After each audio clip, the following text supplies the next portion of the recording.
I think it's really appropriate we go from that, as Mitch talks about, how do you really connect with those customers to make them want to be, advocates for you. And Maja is someone that's done a tremendous job doing that. Many of you have recognized her as the #1 scholarship winner this summer. She was the big winner yesterday, getting the K-Bar. She's now over $50,000 in sales so far in her first year. She's accomplishing a lot in Vector, but what's thrilling to me and what we really try to work with in this business is living a life just as exciting outside the business as inside the business. And those of you know Maja, she's passionate about her music program at Western. She just ran a half marathon. I think it was your second half marathon, Maja. So congratulations on that just a few weeks ago. I had an opportunity for our corporate staff. I said a lot of them hadn't seen a more recent virtual demo, and I chose Maja, and she just did a tremendous job. So you have another very successful person to get some tips from, and looking forward to your demo success tips, Maja. Here we go. Thanks so much, Joe. Yeah, I'm super excited to share some demo success tips with you all. And I know all of us who are here have been doing this at least for a summer, if not longer. So I'm hoping that these might just be a good reminder for things to implement in your demo, or good things to share with your teams as well if you have teams in the summer. So I'm going to share my screen here. And slideshow. Okay, so first of all, I want to talk about the communication with your client. Now, as we all know, when you go into your demo, your #1 goal should be to make a friend. And with any friendship, the basis of a good friendship is having good communication. And the same is with your clients. So right off the phone, when you book the demo, make sure that you send them that invite on the Vector Impact app. It's super easy when you put in their name and their number and everything, that you put in their email, and then they'll get an email reminding them of the demo. And then I primarily like to communicate with them through texting. So like we all know, you send them that text after booking the demo on the phone. But I also realized this summer I had a lot of cancellations, or people who kind of forgot that the demos were happening. Maybe I just need to work up on my firming up on the phone. But another thing I started to implement was texting them the day before and just giving them a heads up saying, hey, Mrs. Jones, super excited to meet with you tomorrow. Thanks again for agreeing to listen. This is something simple, something to remind them, and just be like, okay, yeah, like 24 hours in advance. So that also it's respecting your time and theirs. So they're not like canceling 5 minutes before the demo. And then of course, the morning of, sending them that grateful message. And then depending on your client as well, you have to kind of judge when you're talking to them on the phone. But if I think they might have some difficulties with the technology, if maybe they're not really good with Zoom, sometimes they click on the link and they go right to the presentation and can't find the Zoom. So I'll send them a text 5 minutes before, letting them know that I'm there to help them to log on, or I can give them a call, or if they have any difficulties. So they're not feeling stressed going into this as well. You want to make it easy and really clear for them. And once you're done the demo, you're not done completely. So right away, make sure that you send them that thank you email with the receipt. Really simple, right? You just say a quick thank you for your time. So nice meeting you. And then even if they didn't buy anything, you can still send them a text message just to say thank you so much, because they did invest their time to help you. And even if they didn't buy something, you'll make an impact on them and they'll remember you. And the same thing comes with when you're checking up 2 weeks later. Hey, did you get your Cutco? How are you liking it? You want to be keeping that ongoing conversation. So in the future, they're going to want to come back to you and they're going to feel open to connecting with you again. And then setting that thank you card, a good habit to get into when you're done the demo, write a quick thank you card. Obviously, you already would have sent that email, but people really, it means a lot more to be getting that handwritten note. And that way they're not going to forget you for sure. And it does really make a difference in your relationship with them. Now, here's just a little example of something I would send in an email after doing a demo. This guy I went to university, or my dad went to university with. So sometimes you might say, oh, like maybe we can meet sometime soon, or let me know when you get your knife, send me a picture, an unboxing video. Just super excited for them. I might even add something at the bottom about being available for servicing their knives as well. So before you go into the demo, it's good to have some time to prepare and mentally prepare for what you're about to do and know who you're presenting to. So what's your connection? Who referred you? That's also a great conversation topic, just to think, okay, like, how do I know this person? Any notes that you took while talking to them on the phone, be prepared with that, and also prepare questions to ask. So, rapport building is one of the major things to having a successful demo. And sometimes, you'll have customers who will be able to talk for a long time, but other times you have to feel like you're pulling the conversation from them. And I think sometimes it can get a little bit awkward, and then you just go right to the demo because you're like, okay, I don't really have much more to say. But if you have set things already prepared that you can talk about, then it'll be easier to flow and to find a subject matter that interests them. So their kids, pets, work, holidays, any traveling, plans for the weekend, hobbies. A lot of my customers love talking about COVID, how they fared during the COVID experience, kind of. So have those ideas kind of in your head or written down nearby, so you can go to those and spend that important time in the beginning, building a rapport, and you're really getting to know your client. So the 3 keys to success, I mean, there are many, but these are my big 3. So number 1, like I already mentioned, is building lots of rapport. So that comes with creating those questions beforehand and just preparing yourself there. The second one is prioritizing your goal sharing. So obviously with the rapport, you're really getting to know a lot about them, but this is the spot where you get to shine and really get them invested in you as a person and helping you to reach your goals. So what I'm going to do, I'm going to quickly share my screen. I'm going to stop this for a second, and I will go through my own goal sharing slide. I know some of you have seen this before already, but just to give an idea of what it could look like. Obviously, just you make it unique to you, colorful, and just be super engaged through that. I was wondering, is anybody willing to act as a Mr. or Mrs. Jones, just so I can talk to you in a conversation? I'll do it, Maja. Oh, great. Thanks, Carter. Okay, so I'll share my screen.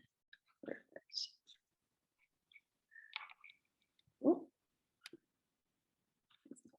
Okay, perfect.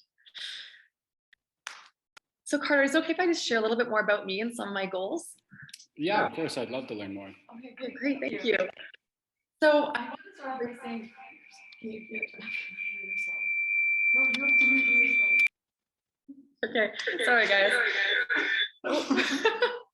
All right, I just want to say a huge thank you for taking the time today to listen to my presentation. I realize you have a super busy schedule and you're on the screen a lot of your day already, so that really means a lot to me. Now, a little more about me. Oh, there we go. So I just started my 2nd year at Western University, and I'm in the music program. So my main instrument is piano, but I also love to sing. I play the ukulele, and I'm a big actor and performer, theater, musicals, singing in my choirs. I'm an athlete too. I've been playing lacrosse since I was little. My family were all big skiers. I tried a biathlon for a couple of years, some high school sports. I also love running, hiking, and camping. So I was actually lucky enough to head up to 6 Mile Lake in Port Severn for the Thanksgiving weekend with some of my family. Have you ever gone camping, Carter? I actually do. I go camping every summer with my family. Oh, cool. Where do you go? We actually go up to Muskoka around there. Oh, nice. I have some friends who have a cottage up there, and it's a gorgeous area. Yeah, that's okay. I think, can you guys all hear Carter if it's through my mic? Yeah? Okay, great. That's awesome. So some of the reasons why I'm working with Cutco, number 1, for the experience. I have been teaching piano to beginners for the past 4 or 5 years, but I've never had the opportunity to work for a big company like this before, specifically in sales. So this will help me develop a whole new skill set when it comes to my confidence, my time management skills, putting everything in my planner, balancing school and social life, family, lots of leadership opportunities. Since I'm an assistant manager now, I can coach and mentor other employees that are part of my team, take them field training so they can listen in, take some notes as well. And another thing that this opportunity is teaching me is how to set goals and how to take the necessary steps in order to reach those goals. So if I'm saving up for a big trip, or if I want to buy a house 10 years down the road, what do I have to do now to ensure that actually becomes a reality? So many great life skills they don't teach in high school that I'm lucky enough to learn through this job. And on the financial side, able to earn some money so I can put that toward tuition for the next 2.5 years, a master's or teacher's college down the road, the rent for my house here in London, groceries, travel back and forth between home and London on the via train. And then I also hope to finance my own trip to travel to Europe once I'm done my undergrad. So I'm starting to save up now. Those are truly amazing goals, Maja. Thank you, Carter. And talking about goals, I have some other big goals I'm working towards. I actually did 3 half marathons this summer, and my next big running goal is to run a full marathon by the time I finish my undergrad, which is a bit of a big step up, but I'm going to work towards it slowly and keep increasing my distances there. And at Western, I'm in the performance program. So I'm really hoping to increase my performance skills and being on stage, working with other musicians, and hopefully going to enter into some competitions in the new year. And I also do hope to end up in teaching. So I'll have my music, and I also love languages, French, Italian, taking German now. So some options for that. Excited to see where the road takes me. And with the company, I'm working towards earning this Inner Circle Award, which will be awarded at our December conference. And I've been working all summer, and although I'm working very part-time around school, I'm going to work hard to ensure that I get there. You can see I'm pretty close to my goal. So excited for that. And also another great opportunity as a student, I'm able to win a scholarship through this job. And right now you can see number 5, hoping to bump up to the top 3. And the cool thing you can see here is the number 1 person also gets $1,000 to donate to their school. So it's an incredible opportunity as a student there. And we also support an incredible charity called the Front Row Foundation. And this charity supports children and adults who are suffering from a chronic disease or illness. And it gives them front row tickets to their favorite sports game, band, singer, or show, and just takes them out of their illness for a day. And it's really incredible to see how that one experience can impact not only their lives, but their caretakers, their families. So at the end, you will have the opportunity to round up your order to donate if you choose. And my full demo goal is to reach 30 presentations. So you being here today, Carter, you're helping me get one step closer to that. So thank you. Of course. And here are some of my happy customers. You might recognize a couple names there. I love when they send me a picture, an unboxing video once they get their Cutco. And then there also will be a way for you to help sponsor me to reach my goals with the company. So I'll come back to this at the end to explain in a little more detail how you can do that. Okay, so I will head back, thank you, Carter, to resharing my other screen. There we go.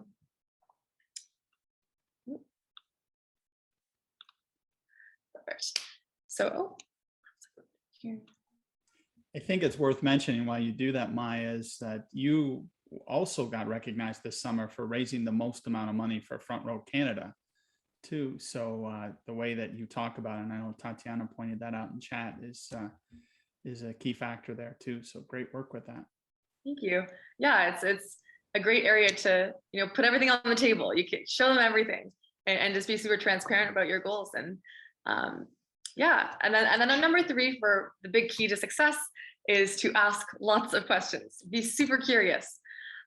So we're in our script. It actually has, for example, during the description video, those spots where you can pause it and ask them, well, have you ever seen a drawer like that? Or do you ever eat watermelon in the summer? And feel free to make things personalized as well. I like sometimes to stop it when they're cutting that tomato and say, Mrs. Jones, isn't it so annoying when you're trying to cut a tomato and you get salsa instead? And then she kind of laughs, or, it engages them that way because everybody relates to that tomato cutting difficulty. And then also after the video finishes, I like to take that as a good time to recap and to kind of go over everything that they learned in the video, answer any questions they have, learn more about their own cooking habits. And actually before the demo, you play that video is when you ask the question, do you cook because you have to, like to, or love to? And after they answer that, I like to delve in a little deeper and say like, what's your go-to meal to prepare, your favorite food? With Mr. and Mrs. Jones, who does the most cooking in the house? If it's Mrs. Jones, I sometimes like to ask Mr. Jones, oh, what's your favorite thing that she prepares? And it's funny to see how, she's waiting for him to answer, and just kind of creating the conversation for them as well about their cooking habits in their household, if they have any traditions or like to entertain. And you are here to provide a service to your customer. So you want to know the most about them so you can find the best option for them. And you can and you do that through asking your questions. If they already own Cutco, great. How do they love it? Like, what's their favorite piece? Learn what they use their pieces for, because maybe they're not using it for the right thing, and you can help them to become more educated in the uses for that too.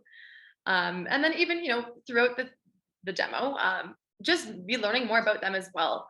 You do that during your rapport, but it's okay to sometimes stray off a little bit and bring in certain aspects of their lives to get them to open up more. Now, when it comes to showing the pricing at the end, you have to find a medium that works best for you. Some people like using a Zoom whiteboard or a Google Doc. I love the wish list just because it has everything laid out. They can see what it looks like. They can see the prices. Here, I actually just showed you, if you go to that little settings button, you can go show the individual line pricing, just if they want to see what the individual pieces are. And just make sure, for example, let's say you're using a Zoom whiteboard, that you're really, because a confused customer will never buy.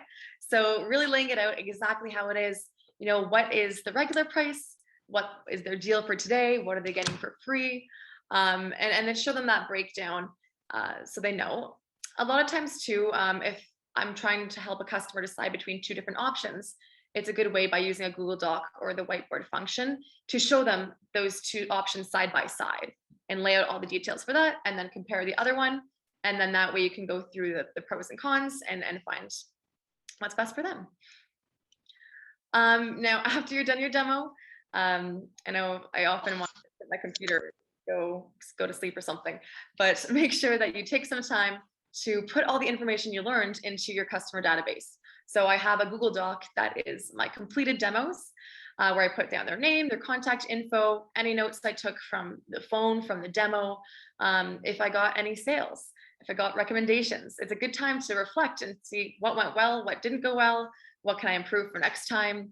If they have any trips coming up, where they live. If you're in the area, then you can reach out to them and say that you're in the area. You can do you can do service call for them.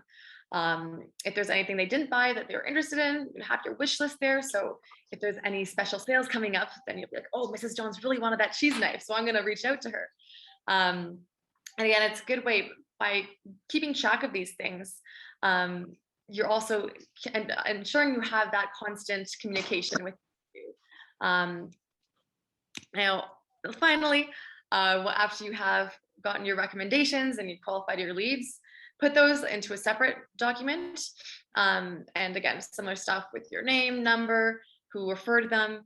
And then I use this as a good way when I'm making calls, just to organize who I've talked to, if I've left any messages. I color code it if they didn't pick up, or if they ask me to call them back, so that I know, okay, I'll call them back October 20th. Actually, they're not there before, but I had a lady that I had put in my notes to call back in the fall because she had gone to Poland and over the summer with her mom, or to visit her mom. And so I called her on Wednesday night saying, oh, hey, like, how was your trip to Poland? How's your mom doing? And, we talked for a while, and she was like, wow, like, you actually remembered that? Like, that's so impressive. And we had a great demo. And this goes to show, obviously you can't keep all that information in your head. So have somewhere on paper where you can write that down and so that you can refer back to it in the future. So I think we're finished now. I don't think we have time for questions, but thanks for listening. We don't.